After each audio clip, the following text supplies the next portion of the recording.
اما عائشہ رضی اللہ تعالی عنہ کو رحمت والے نبی نے فرمایا عائشہ کہ میں نہیں بولتی آپ سے، میاں بیوی کا ایک مزاج ہے، اللہ کے نبی باہر تو آپ یوں فرما رہے تھے، میں نے کہا میں عائشہ تیری بیوی عائشہ، آپ کہہ رہے تھے کون؟ آپ نے پہچاننے سے انکار کر دیا۔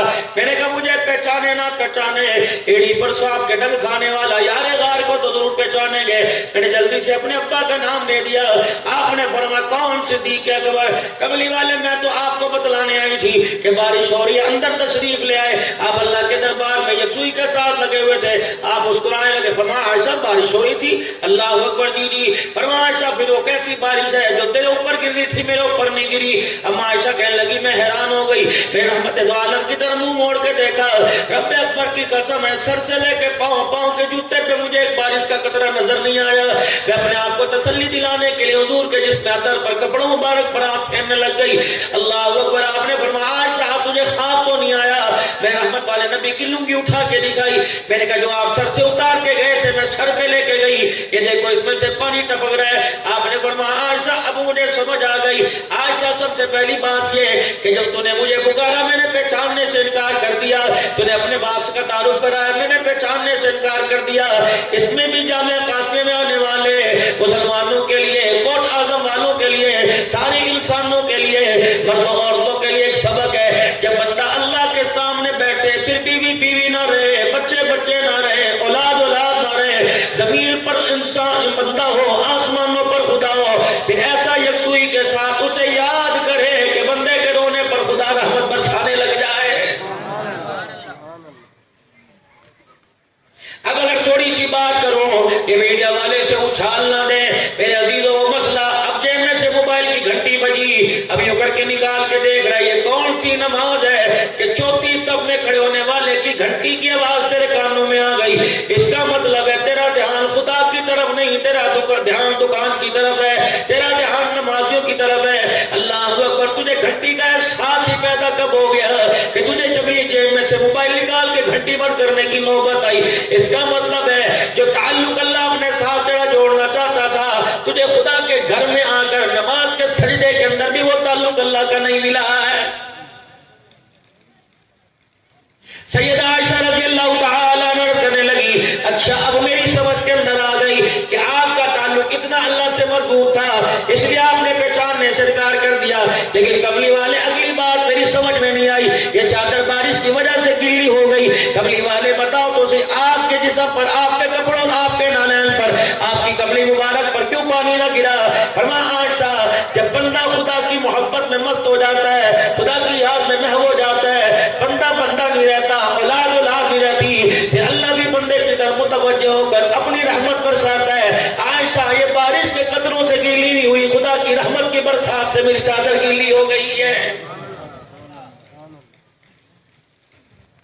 ناراض نہ ہونا، اگلی بات کرو، ہم بھی تو 10 روزہ اعتکاف کے اندر بیٹھے تھے۔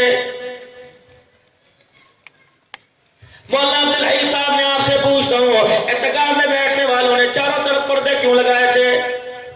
کہ مجھے نمازی نہ دیکھ سکے لیکن میں موبائل کے اوپر سارا جہان دیکھ سکوں۔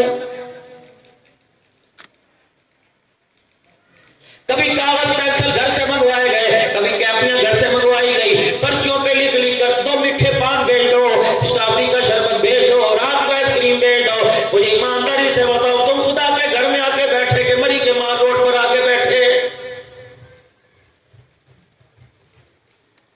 عارف باللہ حضرت حکیم اختر صاحب نبر اللہ مرقدو، مجھے میرے عزیز و خانقاہ کی ایک شاخ میں اعتکاف کرنے کا موقع ملا۔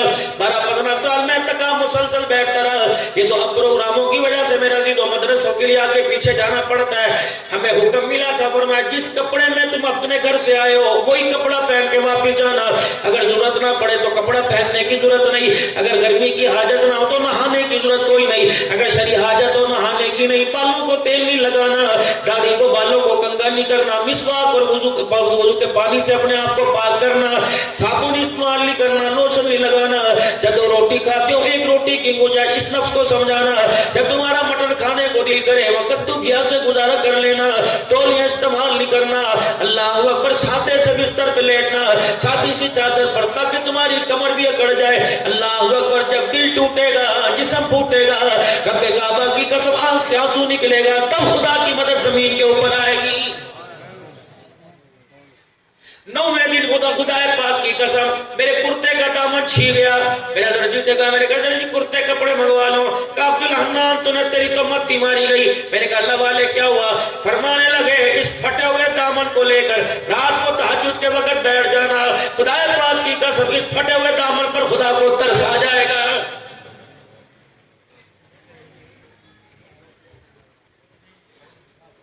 افطاریاں چل رہی ہیں, طرح طرح کے وجہ چل رہے ہیں. یہ کیسا اعتکاف ہے کہ امتی ہی اعتکاف کرنے والا 10 دن کے اندر پورے قرآن پاک کا ختم نہیں کر سکا. شور کوٹ کا رہنے والا میرا دوست ہے اسحاق, لاہور کراچی کے اندر میرا عزیز سریا فیکٹری کے اندر کام کرتا ہے. بچی کی عمر کتنی؟ 11 سال کی. مجھے عید کے تیسرے دن فون کرنے لگا, مولوی صاحب اپنی بھتیجی سے بات کر لو. میں نے کہا السلام علیکم. میں نے کہا بیٹی میں کراچی 2-4 دن میں آ رہا ہوں, تیری عیدی دوں گا. کہ مولوی صاحب عیدی نہ دینا, اسے انعام دینا. میں نے کہا وہ کیسے؟ کہ مولانا میری بچی نے 30 راتوں میں 30 دن کے اندر الحمدللہ 30 قرآن پاک ختم کیے, اور ایک قرآن میری بچی نے تراویح کے اندر ختم کیا. میں نے کہا عمر کتنی ہے؟ کہ 11 سال کی. اندازہ لگا عمر کیا ہے, اور 31 قرآن پاک کا رمضان میں ختم کیا ہے. تمہیں 35 سال کا تم میرے پیر محل میں آنا, الاسر دینی ادارہ ہے, میں تمہیں وہاں کا شیخ الحدیث دکھاؤں گا جسے مفتی محمد شراز کہتے ہیں. میں نے کہا مفتی صاحب ہر وقت ہونٹ ہلتے رہتے ہیں, کیا کرتے ہو؟ فرمایا اللہ کا شکر ہے 35 پاروں کا روزانہ معمول ہے, 7 قرآن پاک روزانہ پڑھتا ہوں, 3 قرآن پاک تراویح میں ختم کرتا ہوں. اللہ کا وعدہ کرم میں 35-40 قرآن پاک میں مہینے میں ختم کر لیتا ہوں. اور جس مسجد کے اندر 13 سال سے میں جمعہ پڑھاتا ہوں, وہاں کے مولوی صاحب مرحوم رحمت اللہ علیہ کی بیوہ بڈڑی مائی ہے, تقریباً 90 سال کی عمر ہے. فجر کی نماز کے بعد قرآن کھولتی ہے, افطاری سے پہلے پورا قرآن پاک مکمل کر لیتی ہے. دھرتی کے اوپر گناہ عروج پر, زنا عروج پر, شراب عروج پر, میرے عزیزوں بے حیائی عروج پر, لیکن کچھ اللہ والے گوشہ نشین کونے سنبھال کے بیٹھے ہیں. جب وہ خدا کا قرآن پڑھتے ہیں, پڑھتے پڑھتے جب خدا کو رو کے دکھاتے ہیں, ان کے رونے کی برکت سے اللہ ساری انسانیت پر رحم فرما دیتا ہے. حضرت حسن بصری رحمت اللہ علیہ میرے عزیزوں اپنے گھر کی دوسری منزل میں بیٹھے اللہ اللہ کر رہے ہیں. اللہ اکبر. کسی کو اولاد کے بچھڑنے پر, کسی کو بیوی کی ناراضگی پر, کسی کو